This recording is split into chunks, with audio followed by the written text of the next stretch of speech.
All right, fair use, fair use. It's your brother Wab Romeo back with another lesson. Lord willing to be edifying. I always talk about giving all praise, honor, and glory to Yahweh, Bahashem, Yahushua, Bahashem, Waha, Rakah, Kodash, Barakatah Yahweh, Barakatah Yahushua. Double honors to the apostles, elders, bishops of great millstone taught me truth. Shalom to the 144,000 men of the Lord you see on the highways and byways. Prophesying in the name and power of Yahweh, Bahashem, Yahushua. Also in the correct doctrine. I want to send a shalom to the one-third men, women, and children that will escape the judgment of Yahweh, Bahashem, Yahushua by their faith. This is another lesson I'm going to bring out through the spirit of Yahweh Bashem Yahushua. As you see on the screen, the title, it says, "It was illegal not to be racist in America." Now, racism never ended. And a lot of Jakes think racism has ended. But ESaw has made it seem like he's not racist, man. The whole time, this man has never changed his mindset or changed the way he treated you blacks, Hispanic, and Native Americans, man. And this is well known, and everyone should have already experienced this type of hatred in real time, man. So I'm gonna get right into these videos and hit a couple scriptures and Lord willing to be edifying. Was literally illegal not to be racist towards black people, because a lot of different ethnic groups will say everyone in America had it hard. When the Irish came here, they were discriminated against. The Italians were discriminated against. Poles were discriminated against. True. But the difference is the racism, the discrimination, the hatred that black people experienced in America wasn't tradition. It wasn't custom. It was law. I want black people to come to my school. Illegal. I want black people to come into my church. Illegal. I want black people to come into the public swimming pool. Illegal. I want black people to come into the political system. Illegal. It was illegal for my grandmother in La Plata, Maryland, outside of DC, to walk on the same sidewalk as white people. It was illegal for her to look white people directly in the eyes. Not custom, not tradition. A state assembly person wrote a bill, took it to the legislative floor, and got it passed as a law. And then the violence that came to black people, if they violated any of these racist norms, was sanctioned by the state. When black people got lynched, when they got kidnapped, when they got burned alive, when they got mutilated, the judge was there, the mayor was there, the pastor was there, the teacher was there. There was no safe space. So ESaw was there, like you said, man. They are the same people that they was there. And especially old age Edomites, man, they was there, man. They seen the suffering and the hatred that was displayed on you blacks, Hispanic, and Native Americans, man. A lot, mostly Jake here in Babylon the Great, but all of us suffered it. But everyone knows how Jake has experienced the hanging, the lynching, the castration. I mean, like I said, it happened to all. But a lot of people know so-called blacks has experiencing that. And a lot of our people, like you're gonna see Joe Budden, he doesn't experience the hatred that is as being like somebody who has a higher stature, being famous. So he doesn't know the systematic racism that Jake still experienced today, man. From loans to man, all the list goes on and on. But Omar Johnson's gonna break it down to him, man, because you could lose touch with reality because you have this type of stature. People know you, so you're not going to experience that as someone that is out, basically working and trying to make a living. And Omar Johnson broke it down to him plainly, man, and it makes a lot of sense the way he broke it down to him, man, because you have Jakes, not Jakes, but you have Edomites you work with, and they're cool. You go to your, they might come to your birthday party. You might, have your kids prom. They might come. They might come to your cookout. But deep down, it's a hatred in them that they have always had in them, man. It's like they born with it, man. And that's because it's a natural division between Jacob and Esau, man. So let's check this out. I can say with 100% fact that I've met white people that care about me. I'm going to give you the rules of racism. And I challenge those of you who know good white people to prove your position, because history does not co-sign it. Number one, all white people are racist. And I'm going to explain what I mean by this. That's rule number one. If you don't get the first rule, the rest of the rules don't make no sense. Let me explain what I mean when I say all white people are racist. All white people are racist does not mean all white people are bigots. Stay with me. A bigot is someone who hates you because you're black. A bigot is someone who believes y'all need to be exterminated, that you're racially inferior, that you're nothing but drug addicts and drug users. That is a bigot. They have an emotional attachment to the destruction of the black community.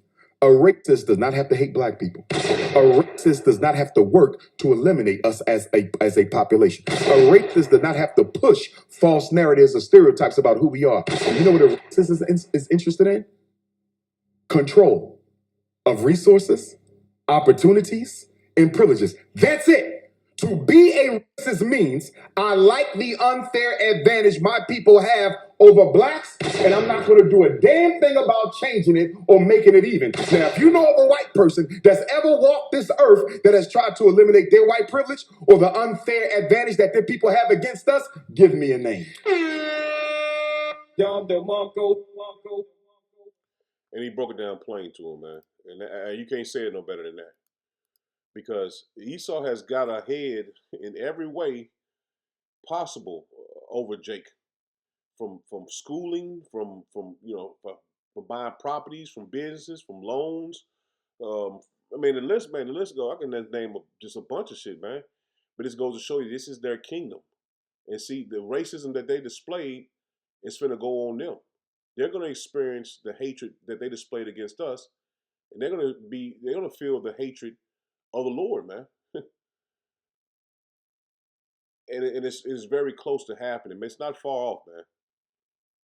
That shame and that we experience here in Babylon the Great, ESaw is about to feel that shame, man.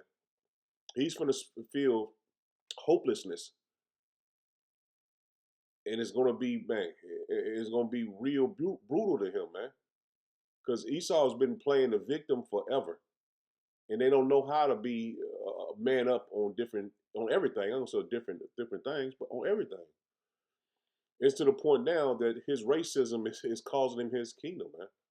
Now check this out. It's a little cartoon video, but the information in it is heavy. We know racism made America money. Slavery built the economy. 4 million people working for free will do that. Redlining locked black families out of wealth for decades. Private prisons turned incarceration into a Fortune 500 business. So, yeah, racism was profitable. Evil, but profitable. Here's where it gets embarrassing for y'all. It's 2026, and racism is now losing money. You're not even good at being evil anymore. Citigroup showed racism cost the US $16 trillion in lost growth. The wealth gap drags GDP down over $1 trillion a year. McKinsey found closing it could add 1 to 1.5 trillion annually. So while y'all are waving flags and feeling patriotic, you are mathematically making the country poorer. That's not opinion. Globally, even worse.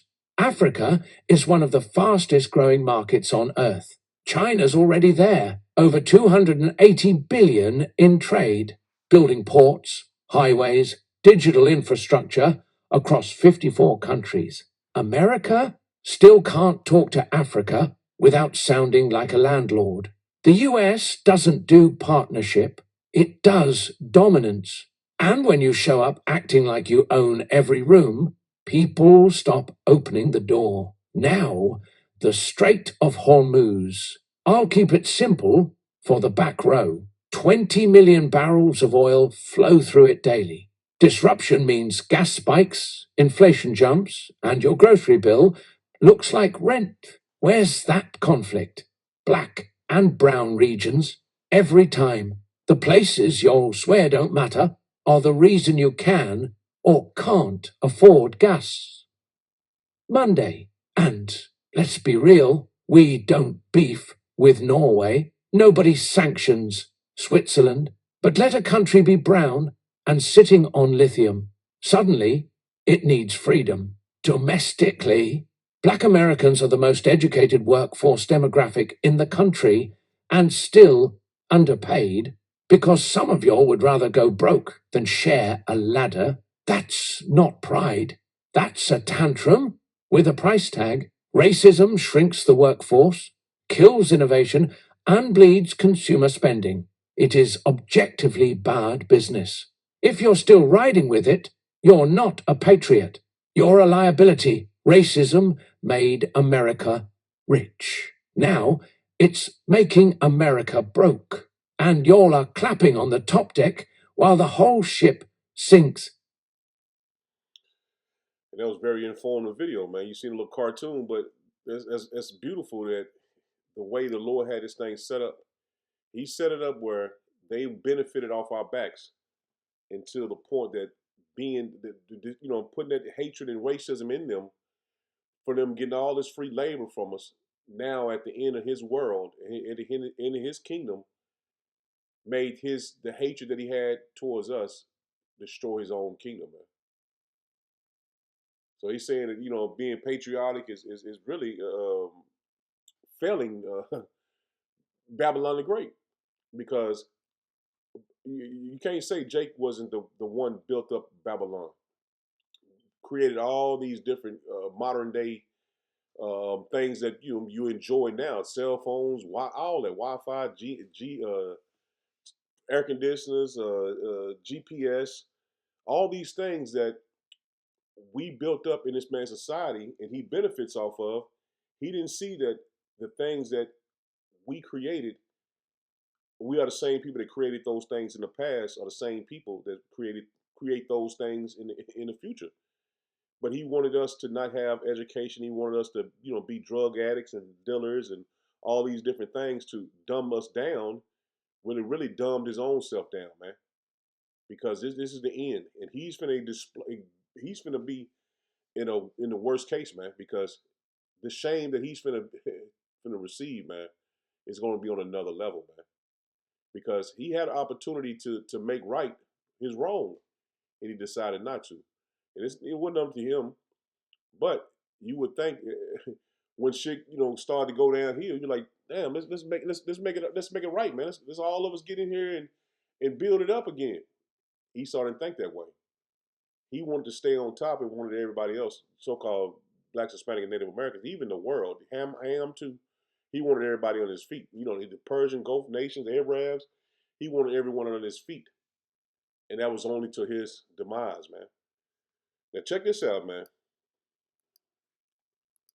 Did you know America's highway system was designed as a weapon against black wealth? In 1956, Congress passed the Interstate Highway Act, 90% federal funding. Cities could build roads anywhere they wanted, almost for free. Traffic engineers had choices. They could route highways around neighborhoods. They could build through empty land. They could avoid populated areas entirely. Instead, they chose a pattern. In Miami, planners drew Interstate 95 directly through Overtown. 40,000 black residents displaced. 200 black businesses destroyed. The highway connected white suburbs to downtown jobs, using cleared black land as the pathway. In Syracuse, Interstate 81 erased the 15th Ward completely. 90% of the city's black population lived there. Engineers had alternative routes for similar cost. They chose destruction. Federal money paid for the demolition. White developers bought the cleared land cheap. New commercial districts rose beside the highways. Suburban shoppers drove through what used to be black neighborhoods to reach the new developments. This wasn't transportation planning. This was wealth transfer. Systematic, profitable, legal. The highways still run through those spaces today.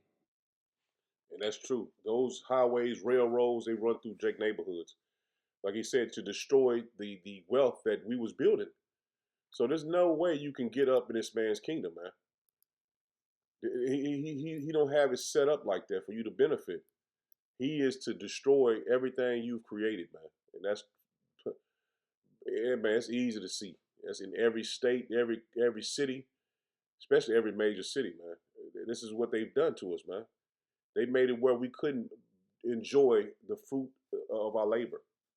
Because every time we got ahead, he tried to find a way to take us down. Now, I just want to play a couple of these right here, because everything that we've created, he benefited off some one way or another. And to the point where it was demonized for us to do it, now he enjoys it like it's a good thing that he started, he made it up. But this is just, like you said right here, like it says right here, it says 25 forgotten slave recipes that shaped America. And this is plain, man.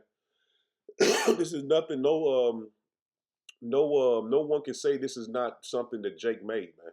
Now, I'm gonna play a couple of them to see, just to let you, kind of see what was started by us, and now it's a household, household brand, a household food that everybody enjoys, man. Now, check this out.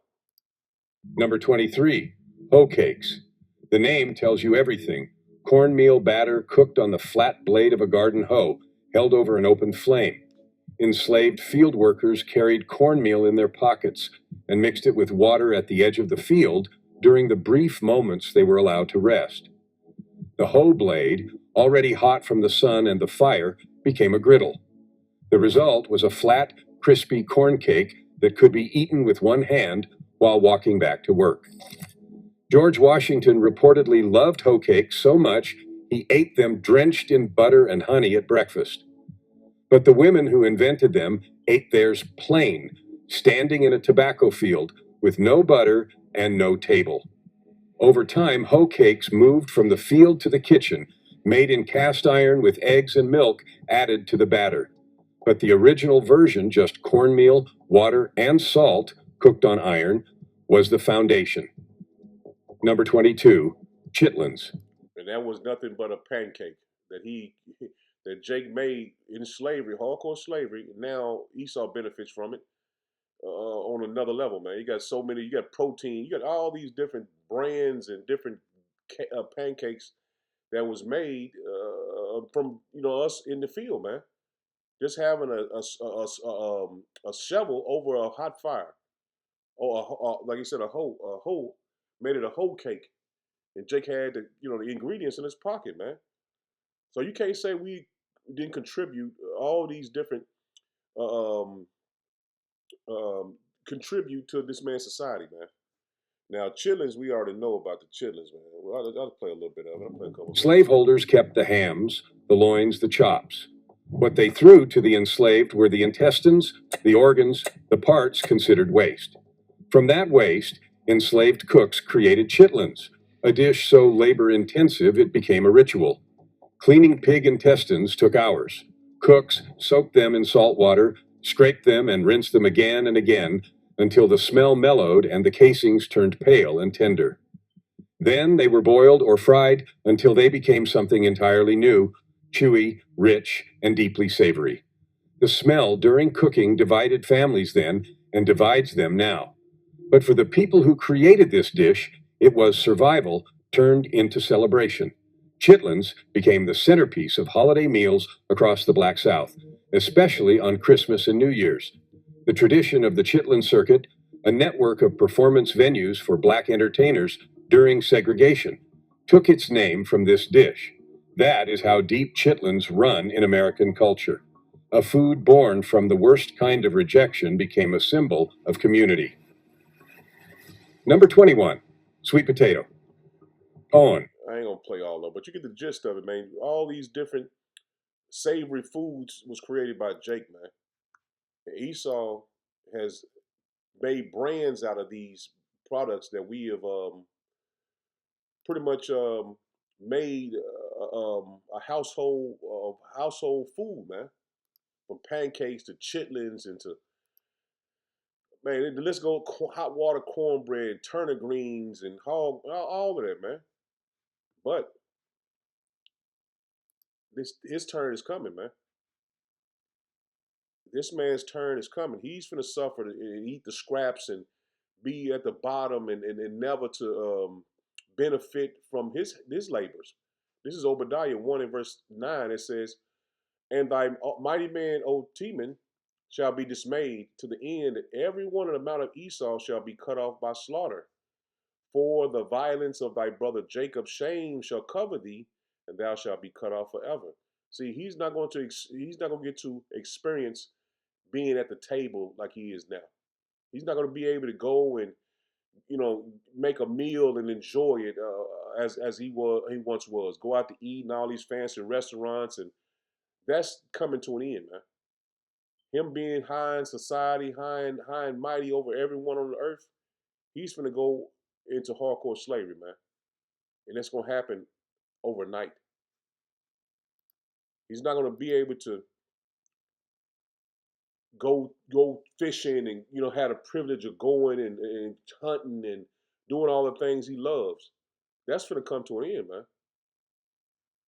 He had an opportunity to right his wrongs, and he decided not to. So we know that this man's day is coming, man. The Lord is going to judge him for his violence against his brother Jacob. This is Joel 3, and I'm going to start at verse 6.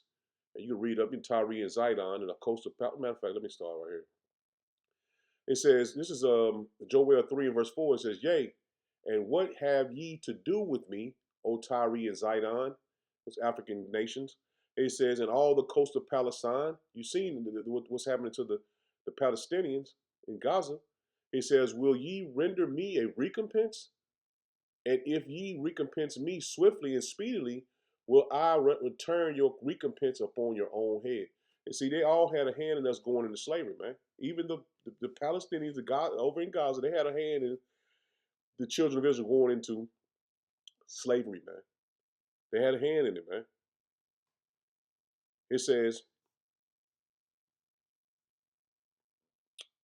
will ye render me a recompense? And if ye recompense me swiftly and speedily, will I return your recompense upon your own head. And see, this goes to show you that those nations that the Lord is judging is for what they did to the children of Israel, man. That's why they in the small hats are dominating the Palestinians the way they are. This is a part of prophecy. It says, because ye have taken my silver and my gold and have carried into your temples my goodly, pleasant things. The children also of Judah and the children of Jerusalem have ye sold to the Grecians. See, they were sold to the Edomites, man. They sold us into the Edomites. It says that they may remove them far from their border. And that's why we're on the west coast of the world, man. We're on the west coast of the world. It says, behold, I will raise them out of the place whether ye have sold them. And that's what's happening right now before your eyes, man. The children of Israel being raised up out of where we were sold, the elect at this time. And I will return your recompense upon your own head. See, the Lord is paying these nations back for what they did to the children of Israel. And I will sell your sons and your daughters into the hand of the children of Judah. See, it's a role reversal. The Lord telling you, you were sold into the hands of the Grecians. So now I will sell your sons and your daughters into the hand of the children of Judah, and they shall sell them to the Sabians. It's also a Hamitic nation. There's going to be taskmasters in the kingdom of heaven. To a people afar off, for Yahweh Shem Yahushua have spoken it. So the role reversal of the Edomites, these Hamitic nations, the Palestinians, all are going to be sold by us. They're going into the hands of the children of Israel, man. For what they did to the children of Israel, man. So the Lord said he's going to pay them back for what they did, man. So no nation is going to get away from what they did to the children of Israel. And see all those, the uproars in the Middle East of these nations being plundered and put put down. I say it like that because of the algorithm, but these nations over there getting put down, the way they're getting put down is all biblical prophecy, man. The Lord is paying them back for what they did to the children of Israel, man.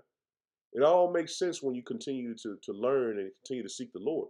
This is Jeremiah 30 and verse 16. It says, therefore, all they that devour thee shall be devoured. And see, everyone that had a hand in devouring the children of Israel are going to be devoured, man.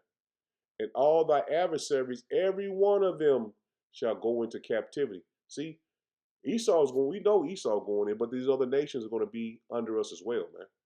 They're going into captivity as well, man. And they that spoil thee shall be a spoil, and all that prey upon thee will I give for a prey. And see, Esau don't have a clue that this is going to happen to him, man. He thought he got away with doing all this wickedness to the children of Israel. He thought he got away with it. The Lord said, all those that devour thee shall be devoured. There's no way out of that. And we know Esau has had us in his foot for many, many years, man. Verse 17, it says, for I will restore health unto thee, and I will heal thee of thy wounds, saith Yahweh Shem Yahushua, because they called thee an outcast, saying, This is Zion whom no man seeketh after. And that's what the Esau thought, that the Lord would never come and seek us again, man, and bring us to him. He thought the Lord would never return or redeem us, because it's been so long that we've been under his feet. But the truth is, it's happening in 4K, man. The Lord is healing us. This is Isaiah 41, drop down to verse 11. It says, behold, all they that were incensed against thee shall be ashamed. See, all them, every single nation that was incensed against us are going to be ashamed. They shall be as nothing, and they that strive with thee shall perish. And see, Esau has dug a ditch that he can't get out of, man. Because all these things he did to us, majority of them, I would say, they don't even know who we are, the children of Israel. I'm talking about these low level Edomites. They don't even know we the children of Israel. They couldn't see the Lord being with the so-called blacks, Hispanic, and Native Americans. See, the small hats and the elites, they know we are the children of Israel, man. The chosen people of the Lord. But see, these low-level Edomites that had this hatred towards us, and their parents, and they go and they continue this mindset of we are the lowest on the earth, we the scums of the earth, or however they look at it. They didn't take this to heart, that maybe those are the children of Israel. Maybe those are the Lord chosen people that he punished and put them over here in captivity. They didn't take this they didn't think about this, man. And now we've been on the highways and byways prophesying this word. They're seeing it, man. It may be these are the children of Israel. And I'm just speaking, you know what I'm saying, as a man. But you got to think, man, I'm in Babylon, you know, I'm in one of the most Edomites, not even Edomites. Well, Nashville, Tennessee, where a lot of these Edomites see us every Sunday, man. Because ain't nothing to do, you know, Nashville, you know, Sunday, these Edomites all over, everywhere, especially in the summertime, especially when it get warm. They see us, man. They got these tourist buses that come by every Sunday, and they see us. And you got to think, well, what's going through their mind when they see the sign out there? They see us with Bibles in our hands. It's something, you know, just something to think about, man. Because they ain't. See, Esau looks into things. Jake won't. He don't give a damn. He don't even look. He don't care. Esau, he want to find out why they doing that. What makes them do that? But they soon finna find out, man. We are the sons of Yahweh Bashem Yahushua. This is Isaiah 41 and 11 in the NLT. It says, seeing your angry enemies lie there, confused and humiliated, everyone who oppressed you will die and come to nothing. Woo. See?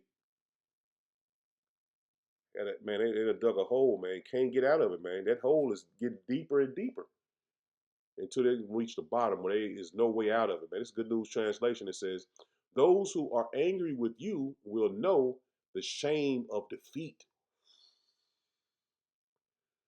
Woo, that's heavy, man. That's heavy. Those who fight against you will die. See? The Lord is setting them up to be destroyed, man. Setting them up, man, for a great, great destruction, man. Verse 12, it says, thou shalt seek them and shalt not find them, even them that contended with thee. They that war against thee shall be as nothing and as a thing of naught. Their power is going to leave them, man. And we already seen it leaving them now, man. A lot of these nations are already coming against DT for displaying weakness against Persia. For I, Yahweh Bashem Yahushua, thy power will hold thy right hand, saying unto thee, fear not, I will help thee. And now the Lord is helping us, man. He's always helped us, but there it is being displayed that the Lord is helping us, putting that spirit in us to continue this fight of faith, continue to move in fear of the Lord, man. This is the Lord movie, man. And he is going for the underdog. And we are the underdog, man. This is Isaiah 49, verse 22. It says, thus said Yahweh Bashem Yahushua, behold, I will lift up my hand to the Gentiles and set up my standard to the people. And they shall bring thy children and in their arms, and thy daughters shall be carried upon their shoulders. And see, they're going to, in the kingdom, they're going to be under us, man. They're going to be under us, man. And who you think is a king now will be a servant in the kingdom of heaven. He said, the kings shall be thy nursing fathers, and their queens thy nursing mothers. See, their elite are going to be under us, man.